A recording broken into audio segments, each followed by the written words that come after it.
always go by what you're energized by, go by what you're interested in, because if you follow your interest, the rest will just come.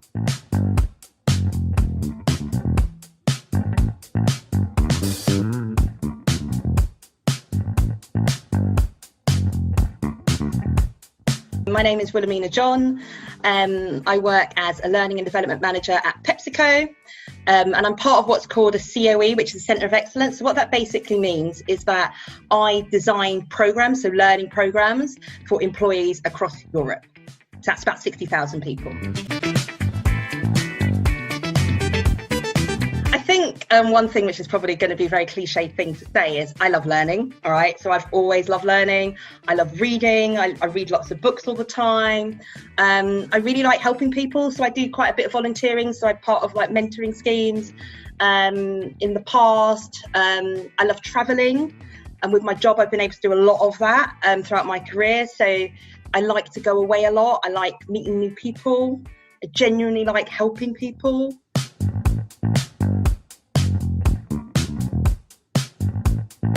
I think it depends on where you join.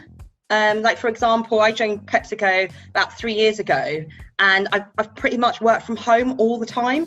I used to go into the office maybe once a month. So in terms of the vibe or the office environment, it was very much a culture of a lot of people away from their desks a lot of the time at client meetings or working from home or not necessarily always in the office. But I would say in terms of the vibe, a very welcoming environment. People are always friendly. It also depends on the culture of the company. All right. So PepsiCo is a big corporation. All right. I've worked for smaller organizations as well, where it was very much actually in the office every day.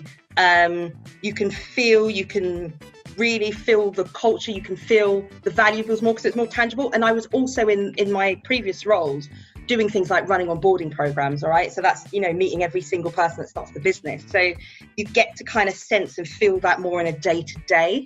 Whereas PepsiCo does a great job because it is so big of really using virtual channels in order to reach people en masse. All right. So videos, emails, global recognition platforms. So you can really feel actually this is a company that prioritizes recognizing people, communicating what's going on, feels really strongly about diversity and inclusion and all those sorts of things. And you feel that through the comms.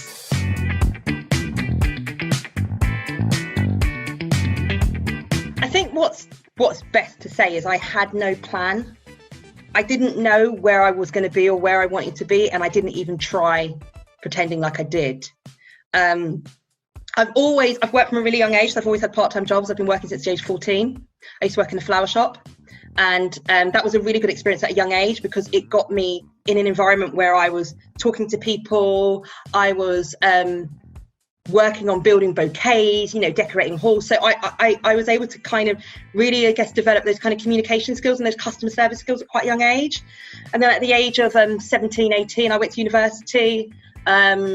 I went to university because I love learning. I didn't know what I wanted to do, but I did history because I love history and I love learning about the world.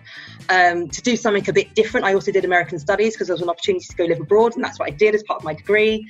And whilst I was at university, I also worked. I worked for some high street brands like Monsoon. There used to be a company called Bay Trading, and they were inside Debenhams. Again, customer service roles, because I knew that I liked helping people. I knew that I liked talking to people.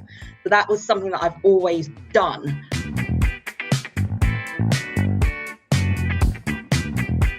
Yeah, I think the way in which I think about it is always go by what you're energized by, go by what you're interested in, because if you follow your interest, the rest will just come. I decided I want to be a learning expert, all right, and I want to be a specialist in learning because I love education, I love helping people learn. But at the same time, before that point, and that might not even happen, that doesn't mean that your career has to do this. It can do lots of different things. I'll give you an example.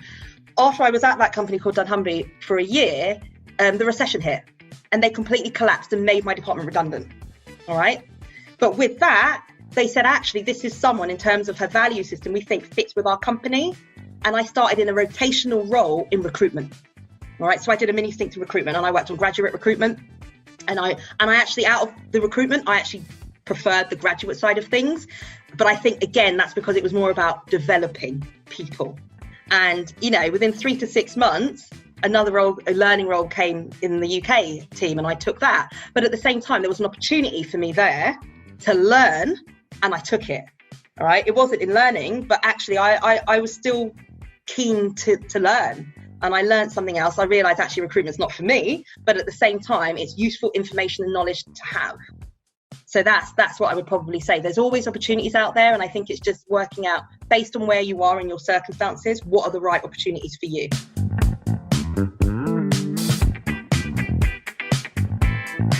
It has been difficult sometimes when you think you're really capable of something, but people don't see the potential in you. And I've experienced that in the past as well. And it can be really, really frustrating, and it can be quite draining when you know that you've got something in you. And if you're given the chance, you can make it work. And what I've done at those points of frustration is I've looked at voluntary work. Right, so I've always done voluntary work. You know, I've worked as part of befriending schemes for like Age Concern. I've supported and worked for charities like the Girls Network, another charity called Backer, which is the coaching thing. So my joy, if I feel that I'm not getting joy in the workplace, I have to get it elsewhere. So if I'm not getting those experiences and opportunities at my work, I have to carve them out elsewhere. So I'm still getting opportunities. So when, let's say, in my corporate environment, an opportunity comes up, actually, yes, I do have the experience. You know, and that's what I'll say. Sometimes, you know, one of my managers, she gave me some really good advice. She goes, if you want the role, you have to be the role. Be the role before you get the role.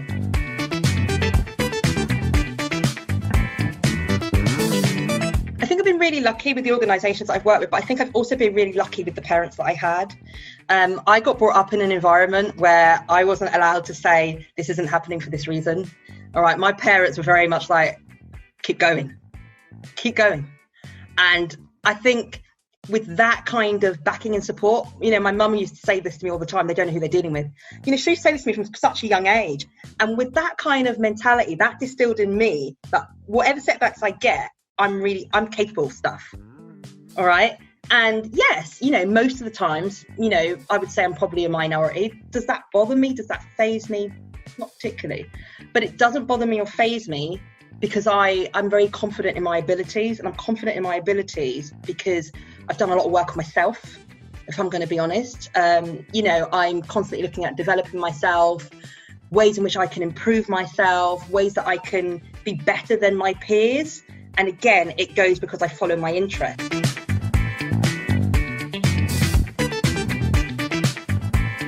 If you ever have any opportunities to be around environments, people, places that are not where you're from, then I'd encourage you to take them. Because when you do that, you start getting a real representation of what the world is about. All right. So I'll give you an example. You know, I went to live in America because I'd never lived away from home. All right. I'd never lived away from home. I never knew what that was like. And all of a sudden I'm thrown into an international corridor where my neighbours are Japanese, Bulgarian, Romanian. I mean, they're from all over the world. And I'd never been exposed to such diversity in my life. And I grew up in London. All right. I'm from London. All right. But that was diversity in a different way. And what that allowed me to do, it allowed me to kind of break down some stereotypes I had about these people and where they were from, and it also allowed them to break down some stereotypes about me and where I'm from.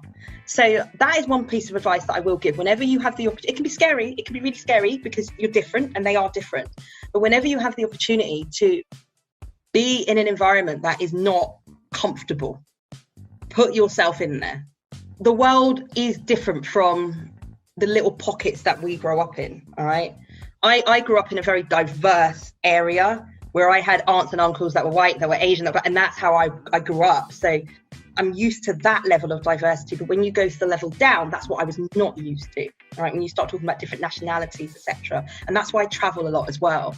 Be yourself within that. You know, there were times where I've been given feedback about certain types of my, you know, the way I can be quite expressionate about things, which didn't necessarily fit at the time with the organisation that I was working for or the culture of the people that were there. But that is who I am. You know, and I am Wilhelmina. That's me. If it doesn't work for you, I'm sorry, but I'm not going to apologize for who I am. And again, at that point, it's then making a decision, actually, is this really the right place for me? Because there will always be somewhere out there for you that will embrace you.